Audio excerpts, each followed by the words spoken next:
Chloe, 100th game tomorrow, exciting milestone. What does that mean to you to achieve that in the A-League Women? Yeah, look, I mean, I feel privileged to be able to be at home on home soil and hit 100 games at an older age. I think I appreciate it a lot more. So for me, I'm just lucky that I get to come home and hit that milestone in a league that I started my career at.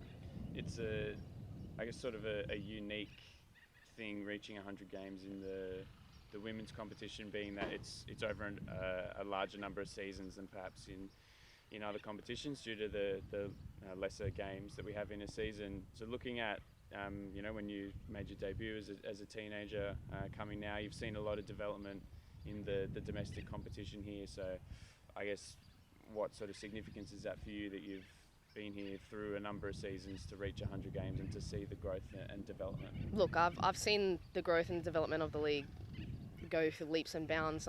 This season's full 22 rounds, so I think it'll be a lot easier to hit 100 games for the young ones now, but it's been incredible to see how far it's come, and off of the FIFA Women's World Cup, I think if we can keep expanding on this, we can get up there with one of the best leagues. Looking at your career as a whole, obviously you've been overseas as well, but particularly in here in the A-League Women, or the W League, of course, as it was known. Are there any particular standout memories that jump out to you through the 99 so far? Yeah, probably winning the league in the second season that I was in the A-League. I think for me as a young kid, I was privileged to be around some incredible footballers, a lot of Matildas and senior players, and for me at that age, I think it really sparked an interest for me to be a professional footballer, and for that I was very grateful to have the people that I had and the season that we had with that team with Alan Stajic. So that's a very fond memory for me.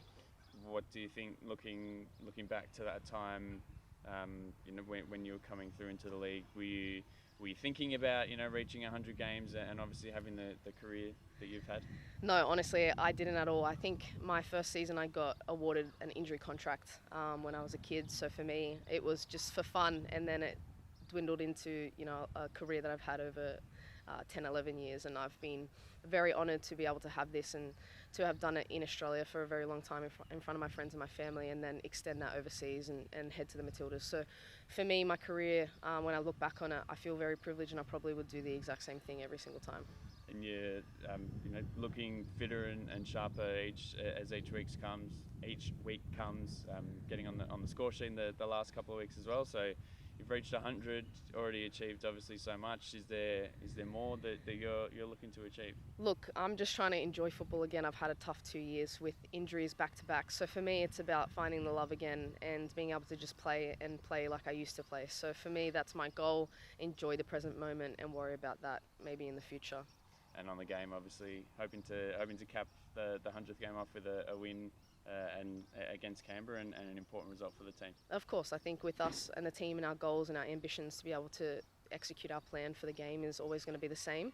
I'm hitting 100 games, but honestly, it doesn't really mean much. We're still going to do what we need to do, and I'll have my parents there, so that'll be pretty special. So I just feel honoured that it's going to be close to home.